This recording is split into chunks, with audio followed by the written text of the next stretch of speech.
Hello दोस्तों, आप कैसे हो? सभी मेरे जितने भी टीम मेंबर हैं जो यूट्यूब पे मेरे साथ कनेक्ट है, उन सभी का एक बार हार्दिक स्वागत करता हूं मेरे यूट्यूब चैनल पर। तो आज मैं एक ऐसी चीज़ लेके आया हूं जो इजीली अवेलेबल भी है अपने जो साइट्स हैं, स्नैपडील हुई, फ्लिपकार्ट्स हुई, अमेज़न हुई। मैंने देखा तो नहीं है, पर जैसे मैंने अमेज़न पे देखा है, इसको अमेज़न पे मिल जाएगी ये कुछ Max Turbo Gold power saver है। ये पावर सेवर डिवाइस है, ये दिखा देता हूँ मैं आपको। देखो, मैं इसका लिंक भी आपको डाल दूँगा जिससे आपको ये मिल जाएगी। तो आज इसकी मैं अनबॉक्सिंग कर रहा हूँ क्योंकि ये थोड़ा यहाँ से ये आपको दिख रहा होगा, ये यहाँ से थोड़ा सा हल्का से डैमेज हो गया। मैं इसको चेक इसलिए कर रहा हूँ क्योंकि मैंने इसको अभी तक खोला नहीं। वैसे मेरे हिसाब से इसके अंदर होना चाहिए कैपेसिटर, क्योंकि ये एज एन इलेक्ट्रिकल इंजीनियर मैं आपको एक चीज़ बताना चाहता हूँ कि अपन जब भी ये जो लोड यूज़ लेते हैं वो हमेशा लैगिंग लोड यूज़ लेते हैं। लैगिंग बोले तो कि अपना जो फेज एक पावर फैक्टर भी होता है cos फाई, जो अपने आजकल तो जो स्मार्ट मीटर आ गए उनमें भी इसको यूज़ लिया जाता है, उसमें सब कुछ अवेलेबल है। पावर फैक्टर हुआ, वोल्टेज हो गया, इसके बाद में आपका जो लोड कितना चल रहा है वो, तो ये सारी चीज़ आपको उसमें दिखा दी जाएगी, वो आपको शो करता रहेगा डिस्प्ले पे। अब इसको मैं खोलता हूँ। ये इसकी डिस्प्ले है जो ये रही, और ये कैपेसिटर है। मैं आपको दिखा दूँ, ये देखो एक बार, ये कैपेसिटर है। तो ये सिंपल है, इसमें एक रेजिस्टेंस लगा हुआ है, दिख रहा होगा आपको। ये रेजिस्टेंस इसको डिस्चार्ज करने के लिए, अगर ये जैसे चार्ज कर दे कि कोई हाथ न लगाए तो प्रिकॉशंस के लिए इसमें ये दिया हुआ है रेजिस्टेंस, जो इसको वापस न्यूट्रल कर चुके हैं, पावर को ख़त्म कर दे इसमें, इसलिए। हाँ, ये न्यूट्रल का इसमें जो है, जो अर्थिंग का ये है, इसका कोई मतलब नहीं है। इसमें न्यूट्रल और फेज़ दो ही है। तो एक बार मैं इसको चेक भी कर लूँगा कि ये काम कर रहा है या नहीं, उसके बाद में।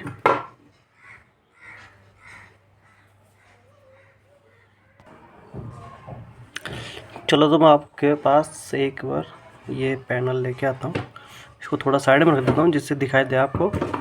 ये एक एलईडी बल्ब है और ये वो साइड में जो है वो वोल्टेज शो हो रहा होगा आपको। हाँ, ये एमसीबी से मैं इसको ऑन कर देता हूँ।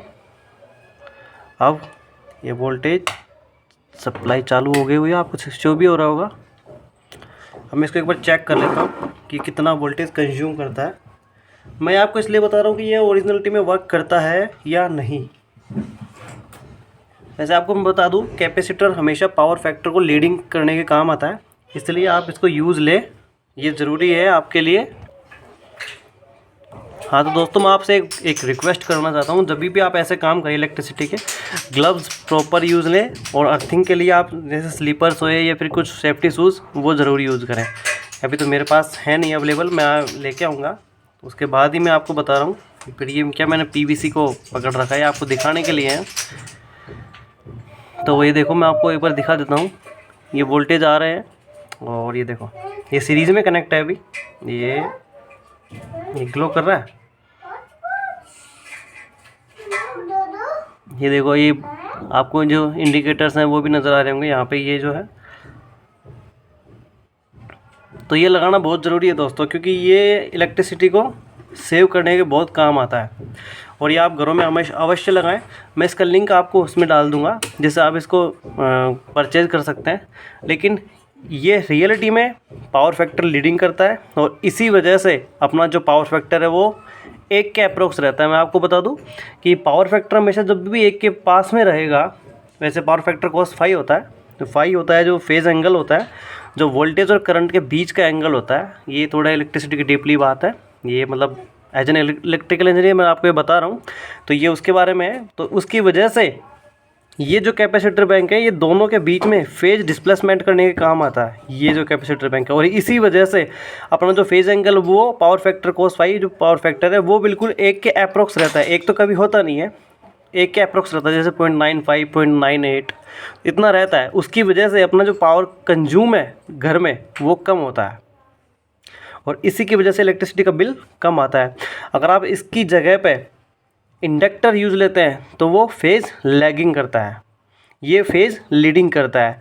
और आप अगर जैसे अपने घरों में, अभी तो क्या सर्दी का टाइम चल रहा है, तो अब अगर आप यूज़ लेते हैं, हीटर्स लेते हैं घरों में अपने, जैसे ब्लोवर्स हो गए, वो अगर यूज़ लेते हैं तो वो डायरेक्टली रेजिस्टिव एलिमेंट रहता है उसमें, हीटिंग एलिमेंट जो होता है वो रेजिस्टिव होता है।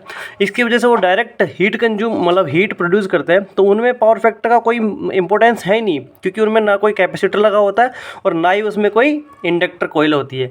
जहाँ पर भी इंडक्टर कॉइल होती है, जैसे मोटर्स हो गई, अपनी ट्यूबलाइट्स हो गई, इसमें इंडक्टर चौक कॉइल होती थी पहले, आजकल तो एलईडीज़ आ गई। ये बल्ब्स हो गए, इसमें इलेक्ट्रॉनिक्स अंदर कुछ लगा होता है, इलेक्ट्रॉनिक्स की पूरी प्लेट होती है, पीसीबी डिज़ाइन होती है वो, तो वो हो गई। अभी घरों में जैसे अपन मोबाइल चार्ज करते हैं तो वो उसके अंदर एक पावर स्टेप डाउन ट्रांसफार्मर आता है, वो हो गया। तो ये इन सभी में इंडक्टर कोइल्स होती हैं, तो उसकी वजह से अपना जो फेज़ एंगल है वो हमेशा लैगिंग पावर फैक्टर पे चलता है, और ये जो काम करता है वो लीडिंग पावर फैक्टर का काम करता है। तो ये उसको ओवर आउट कर देता है, और इसकी वजह से अपने घरों में इलेक्ट्रिसिटी का कंजप्शन बहुत कम होता है, कंज्यूम कम होती है। थैंक्स। तो मैं आपसे सभी से एक रिक्वेस्ट करना चाहता हूँ कि अभी क्या मेरा चैनल मोनेटाइज हुआ नहीं है, तो आप सभी लोगों से इतनी सी रिक्वेस्ट है कि मेरा मोनेटाइज करवाने में मेरी हेल्प करें। इसके लिए आप मेरे लाइक, सब्सक्राइब, और सबसे ज़्यादा सब्सक्राइब करो। वॉच टाइम तो अभी हुआ नहीं है, सबसे ज़्यादा प्लीज़ सबसे रिक्वेस्ट है, सब्सक्राइब ज़रूर करें। Thank you.